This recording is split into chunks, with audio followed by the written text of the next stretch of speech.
What's going on, YouTube? Matt from GarageMC here. Guys, it's the next day. This will be part 2 of this video.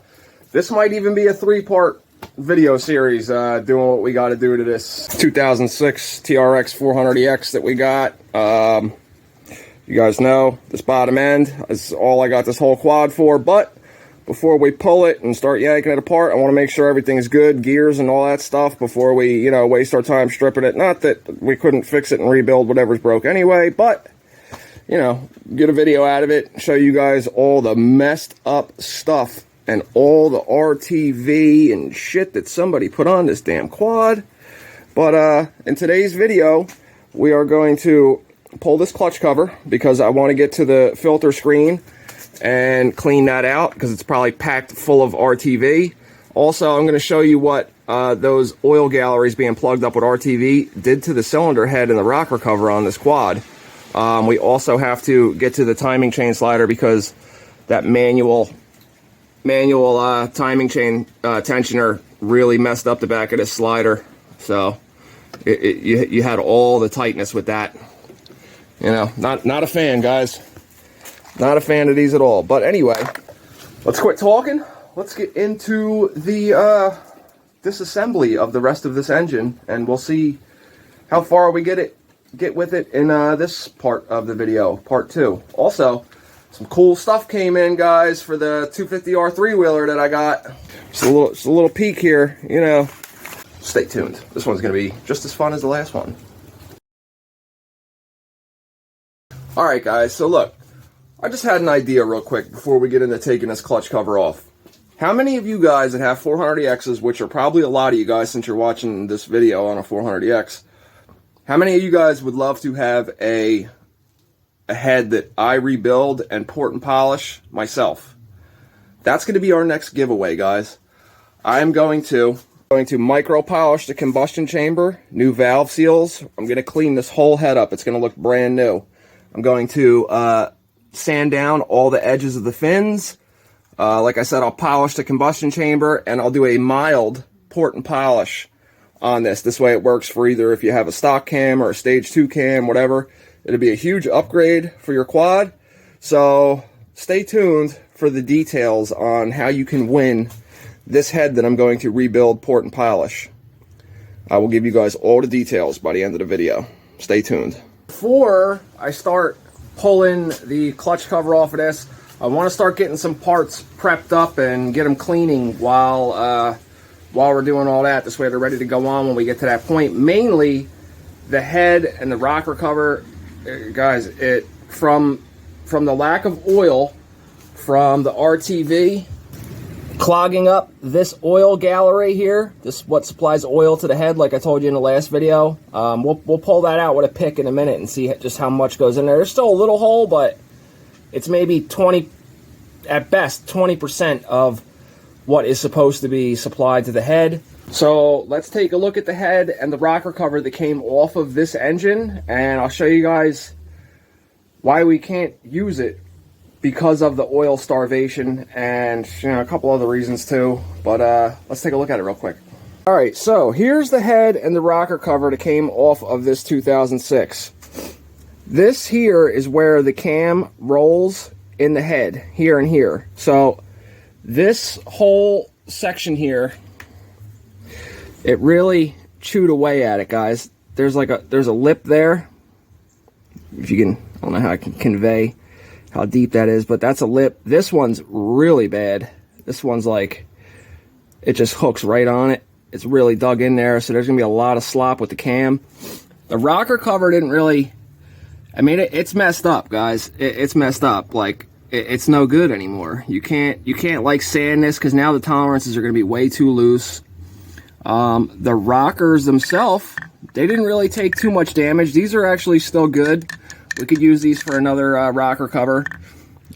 Usually you'll see like a whole lot of wear, like where the cam was rolling, pretty much just exactly like how this one is. So what it's supposed to look like, here's another head and rocker cover, and they are matched to each other. You probably can swap a rocker cover on this head or vice versa, but this one is the one we're going to throw on here. And I'll probably end up rebuilding this whole head for the 426 build, because we're just really just using the blank. I know it looks like dog shit right now, but we'll take care of it. But you can see this one has no wear marks. It didn't dig into it. Same thing up here. This is like, that's just like a mark just from the bearing being in there. So that's nothing to worry about. These rockers are also good. So I'm going to start soaking down this head.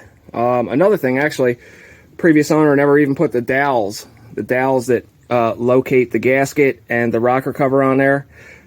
Didn't even have them in there. So, you know, that's great. We also had mismatching bolts and stuff, just like in the cylinder. There's 2 aftermarket studs and 2 stock studs. You guys can see the difference here. See how the 2 on the left are a little thinner under the threads, and the other 2 are different. Well, you know, we're gonna have to go ahead and maybe I'll just pull 2 more stock studs out of one of these top ends up here. Oh wait, no, there's another head too. We're good with the one we're working on now though. So I'll pull 2 more of these studs out, and we'll put it back to OEM studs in the cylinder to where the head bolts down. And yeah, so I'm gonna get this cleaned up, ultrasonic cleaner, some degreaser, and I'll resurface it. And I've showed you guys how I've done that before, but I'm just going to clean it up, and then we could start pulling the clutch cover off of this thing and cleaning out the oil filter, the screen. First things first, I'm not going to even bother pulling that clutch cover off, guys. We're just going to get this top end squared away real quick, and in this video I'm going to put the cylinder back on. We're going to put the piston actually the right way. A couple other things I noticed wrong with this, guys. When you're putting your circlips in, I don't know if I can get you to see that. You see how the gap in the circlip is, where the hell is it? The gap in the circlip is like around 7 o'clock on this circlip. When you put circlips in, guys, never put the gap to the sides of where the wrist pin goes. Either put it at 12 o'clock or 6 o'clock, because the piston going up and down, which is a lot of times, there's a lot of force there, centrifugal force, or however, which way you know what I'm saying. If you put the gap in the circlip to the side, it gives it a chance for it to push down, going up and down like that. When it goes all the way up and then shoots right back down, it could compress that circlip, and you do not want one of those coming loose inside your cylinder. You will know it instantly. So, yeah, if you ever, next time you put a piston in, first off, make sure you put it in the right way.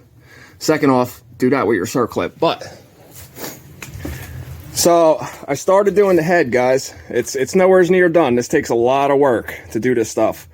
I started resurfacing it. I'm micro polishing the combustion chamber right now, and started doing the porting and polishing.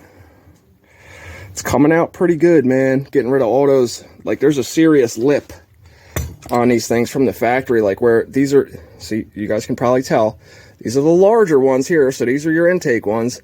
If you were to go in past where the valve seat is, you could feel a lip in there. I take that all down smooth, and I also, some people, when they port and polish, there's a lot of controversial things about this, so I'm not making a video on how I port and polish, because I just don't feel like listening to all the friggin' experts out there that never done it before but watch 10 videos, so they think they're an expert. You could either raise the roof on them, which means you take the porting out of the top, or you could drop down the angle on which way the air flows into where it meets the valve. I'm doing a little bit of the roof, and I'm smoothing out the bottom as well, and also knife edging where the air splits in here. I usually put a line or use a laser and go from there. But you guys will see all this when it gets done. Not gonna, like I said, not make a video on that.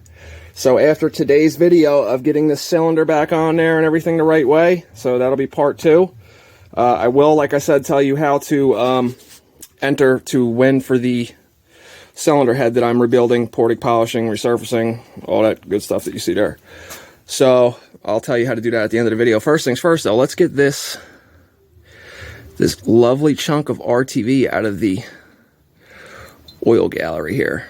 So, guys, that is like a damn plug. That is why the other head that was on this quad, it totally ate away where the cam went. You can't plug off the oil galleries, guys. You need oil. It's for a reason. You know, these things are air cooled, Some people say they're oil cooled, but you know, what cools the oil?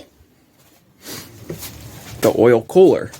So what is used to cool the oil? Air. So these are just air cooled, guys. You can't, don't, you know, you say, oh, I got an oil cooled 400ex, you sound like a douche. Anyway, all right, let me clean this up, guys, and I'll get those other studs out of there if possible. You know, they might just be cranked the hell in there like everything else on this quad was. And let's put this back on with the piston the right way. Damn, guys, talk about just piss poor planning, man, because the plans are changing again. I can't even reuse this cylinder, guys. I really can't. And here's why. Somebody put different head studs in, well, somebody put 2 different head studs in. And I went to pull these out, which shockingly came out by hand. But look at the friggin' diameter on it. I don't have these thicker head studs. I forget what the hell they're called. I don't have them. Yeah, I could probably just bolt it back on, but the threads are completely gone from this one. So I have another 85 millimeter cylinder, which is what that one is, stock bore. It's got some surface rust in it, and I don't have a ball hone here. I usually don't do shit like that. I just get new cylinders, but just in the interest of getting this quad back into riding condition, just to test out and make sure we have all of our gears and the reverse works before I go ripping it apart, which is another reason why I'm not even going to bother pulling the friggin' clutch cover off of this thing, guys. It's caked in RTV. It's going to take a day just to clean the shit off and get down to everything. So now that I'm doing that head that we're going to do a giveaway on, I'm going to bolt on the other head that was on here. I'm going to grab another OEM cam, and we're just going to just test the gears. It's probably going to run like, probably run better than it did, you know, which was not at all. So I don't have a ball hone like I was saying, but what I do have, just to clean, it's only surface rust, some degreaser, and this thing is 85, 86 millimeters around anyway, so check this out. It just fits in there, so it's just enough to take all the surface rust off of here. So here's a little look at it now. I'm not going to set the camera up and, you know, show you guys bristle fucking this cylinder here. So let me get this cleaned up. Hopefully it comes out good enough to run, and then we'll flip that piston around the right way, put the circlips in the right way. So cleaning that cylinder out with a bristle brush did not work to get the surface rust off. Started looking for some more here, so found some more cylinders and top ends that I have laying around. We got an 89 mil, no good. We have another 89 millimeter with a JE piston. It's like a 10.5 or an 11-to-1. Finally, alas, I found another 85 millimeter cylinder, and I still have the piston to it, actually. This is the one that came in the 426 that I first built on the channel. Check it out. Look what somebody else did to this one. Put the piston in backwards. Oh, man. People, guys. I just, you know, some people's children, you know? But anyway, we don't need the piston. We just needed another 85 millimeter cylinder, which it's a little back upside down, but, you know, hopefully that's the only thing that will ever be upside down on this quad again, is my micrometer. Anyway, so this is the cylinder we're going to use, guys. The cylinder walls are still in really good shape. I mean, I guess we could put that piston back in there. I could denib where that messed up, and it'll probably be just fine. It'll be, you know, a little lower compression than it was designed to be, but whatever. But anyway, we got an 85 mil cylinder. So now let's finally start getting this together. Let me pull out some parts that we need, some gaskets, and let's finally get this done. Let's put a new base gasket on this thing. This is a base gasket for standard bore for a 400ex or a XR400, the same exact engine that's on those. What I normally do when I put a gasket on, it's a paper gasket like this. I'll take grease, I'll dip my fingers in the grease, and I will wipe the whole gasket down. It serves as 2 purposes, guys. One, it helps it seal, and I'll just get a thin coat on it. It looks like a lot right now, but it'll be, you know, less. So it serves as 2 purposes. One, it helps it seal, and 2, when you have to go take it back apart, you're not sitting there scraping gasket material off and, You know, sometimes that shit takes hours, guys, to get some of that stuff off, like, completely. And I'm never just happy with just, you know, getting the majority of it off. It's got to be, like, damn near perfectly clean and resurfaced for me to be happy with it, to do stuff. But, like I said, this serves as two purposes, and you guys, you'll see, when we go to take this engine back apart, this gasket will still be as it is right here. Another thing that was wrong on this quad, all the ring gaps were all in one spot, including the oiler rings. I had already flipped the piston over. You see in. I don't know if you guys can see that, but I flipped it the proper way. I also fixed the circlips for the wrist pin being in the wrong orientation. Totally forgot I wanted to take this clutch cover off to fix this timing chain slider, but you know what? Who cares anymore right now, because we're just doing this just to test the damn gears out, like I said. So we are moving forward. Both the dowels are in here, so now I'm going to take my assembly lube and I'm going to get a little bit in between. Actually, yeah, let me put a little bit on here. Just gonna rub a little bit assembly lube on the piston here. Just make sure we're not going in dry. You know, you don't want to put your piston in the hole dry, guys, as if you don't already know that. But I don't have the diagram for this piston to know where the ring gaps go. But a good place to usually start is with the waffle ring. You want the where the waffle ring meets together by the side of where the wrist pin is. So like if you were looking down on this piston, 9 o'clock, and then the two oiler rings that go on the top and bottom of the waffle ring. If this is 12 o'clock, I'll do one at like 1:30 and another one at 4:30, and then the compression ring and the other ring, the two top rings, one at 3 o'clock and one at 9 o'clock. So that'll be good enough for what we're trying to do. All right, let me get this cylinder. Let me lube it up, and then we will fit it over the piston and get everything seated down. All right, guys, I got the cylinder nice and cleaned out and lubed up. Usually just pour a little bit on my finger and do it that way, or pour it in there and rub it around. If this isn't obvious, the timing chain hole goes where the timing chain is, which wouldn't shock me if somebody did that backwards too. We're not worried about our timing chain. I'll get that back out. That's really not as big of a deal as people make it sound. So you want to be careful when you're doing this, guys. You gotta like compress the rings and feed it on at the same time. It's a little tedious, but you definitely want to be careful doing this because you do not want to snap any rings or roll them over the side of the piston or anything like that. It's usually a little bit of a pain in the ass. So you just want to take your time and pinch each ring individually and get them on. Yes, the bottom of the cylinder is tapered, so it should give you a little bit of a help, but you know, not much. Right, there we go so far. Give it a little wiggle. I have spring compressors, guys, or ring compressors, but like I said, I really don't care at this point right now. Just want to get this thing together and make sure it has all of its gears. That is the only goal I am trying to reach with this quad. We're going to ride it once, maybe twice, and rip it back apart just for the bottom end. So, alright, let me have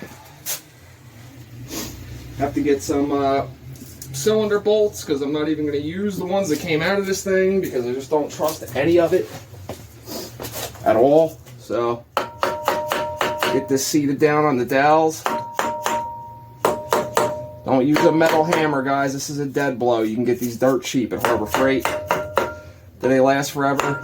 No. Every time you hit something, it takes a chunk out of it, but you know, they're cheap. So everybody talks shit about Harbor Freight tools, but they're cheap. So, you know, you get what you pay for. Does it get the job done? Yeah. Does it get multiple jobs done? Sometimes. But expect to replace the shit at some point. I said, it gets the job done. All right, let me get out some cylinder bolts, and then we will. I'll get my torque wrench out, and I'll show you guys a sequence of tightening down the cylinder. And also, before we move on to the top end, which is going to be part 3 of this video series, after we do the torque specs on this. What the hell am I trying to say? Yeah, once we do the torque specs on this, I'll show you guys what sequence they go in. And part 3 will be putting the other cylinder head back on this quad. And when we do part 3, we'll also show you guys the head that I port and polish. But don't go nowhere, because we're going to go over how you can win that port and polished head in this video here. Let's get some cylinder bolts in here. All 4 of these are the same length. Make sure you have your washer as well. And do not put these in dry. I usually this is like just some cheap oil I keep around. Just dip the threads, or you could use anti-seize. If I use anti-seize, I usually still dip it in oil. Like I said, all 4 of these bolts are the same length, so get all of these all sat in here, and these get torqued down to 33 foot-pounds. You tighten them down in a crisscross pattern, and you don't run them all the way to 33 pounds in one go. The manual says to do it in 2 passes, so 15 and then 33 if you want, or you could, sometimes it depends on the build, guys. Like this, I'm just going to do it as the manual says. Sometimes I'll even break it down into 3 steps.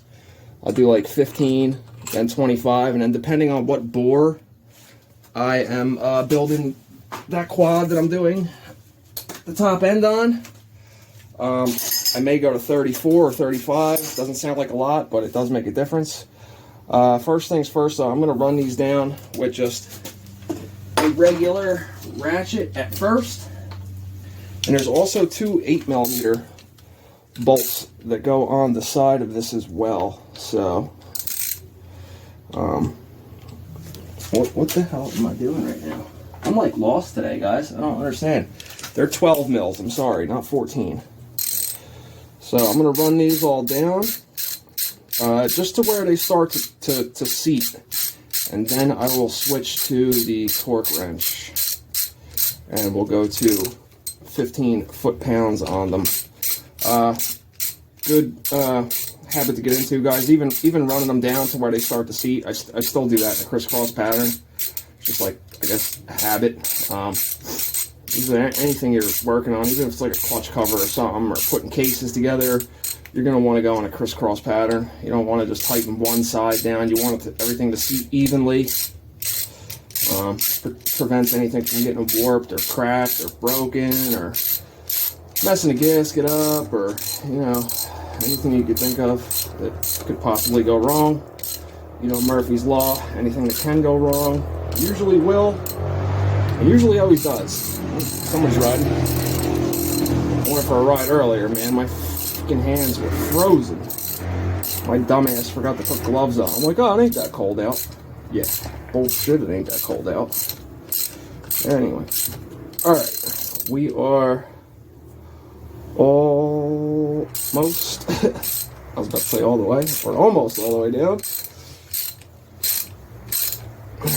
Come on. You can do it. It's like a never-ending thread haul. Holy shit. Alright. Just double check them all now that it's seated. Alright. Now let's switch to our torque wrench and go to 15 foot-pounds for the first go in a crisscross pattern. Alright, 15. I don't know if you guys will be able to see that, but 20 minus 5 back to 5, so 15. I guess if you were going to do something, a torque wrench that had inch pounds. Alright, so there's 15 right there. Would be, let's see, 12 times 12 is 144 plus 36, 150, 180 inch pounds would be 15 foot-pounds, but, I mean, usually anything for inch pounds I usually don't use for anything under 10 foot-pounds. But, alright, so that's 15, that's 15. Alright, so now we're at 15 on all that crisscross. So now I'm going to go to 33 I'm gonna go straight to that. So 30, 1, 2, 3. Locked in. Alright. Same deal, guys. Crisscross pattern all the way up to 33.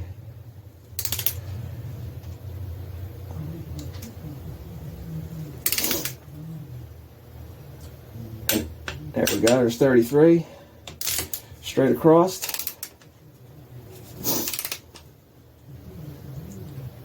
I know there's some controversy about using an extension on a torque wrench, guys, but there's been studies out there that have proven that somebody put like 15 extensions together, torqued something to 80 foot-pounds, and then took all the extensions off and just used a regular shallow socket, and it was exactly still 80 foot-pounds.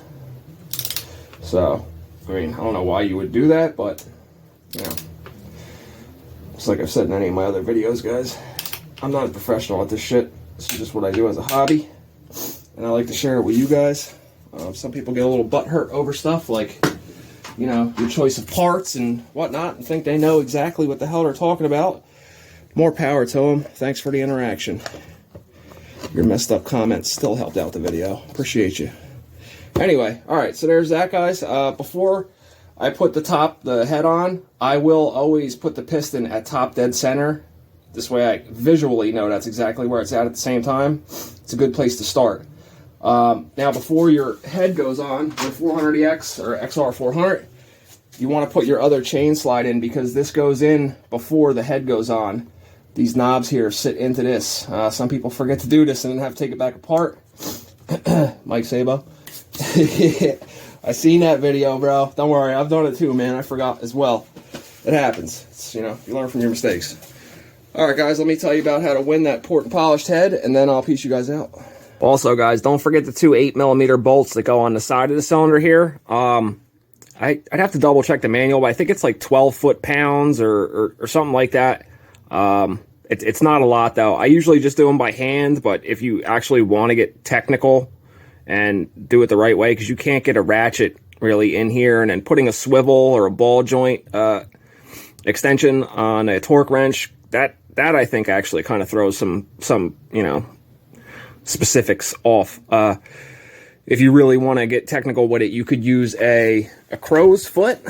So you would get something like this here, an 8mm, and then on the other side of these, they there's like a spot to plug your 3/8 or 1/4 inch or whatever you're using. This is a 3/8 set.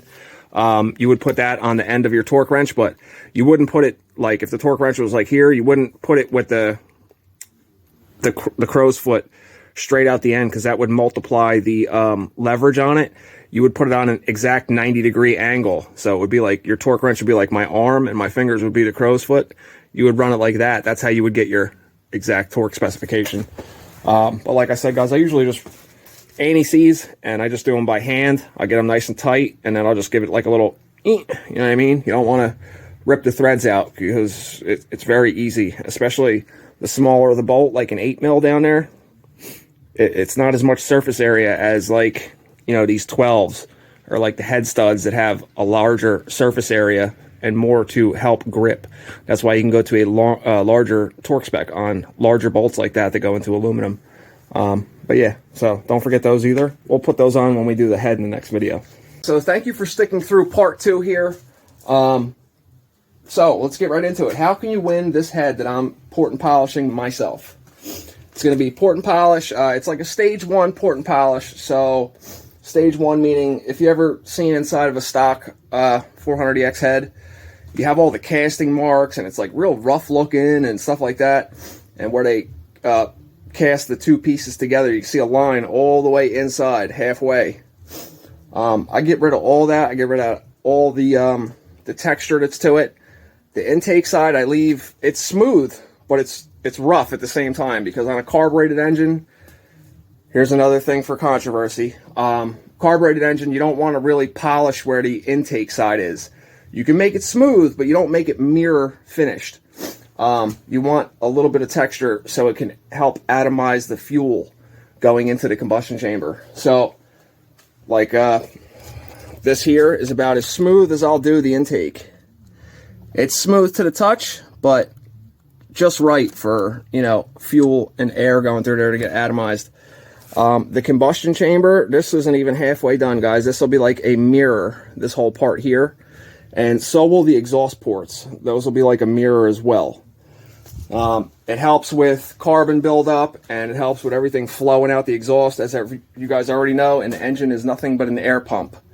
So the more air and fuel you can pump into it and get through it and out of it, the more power you're going to have.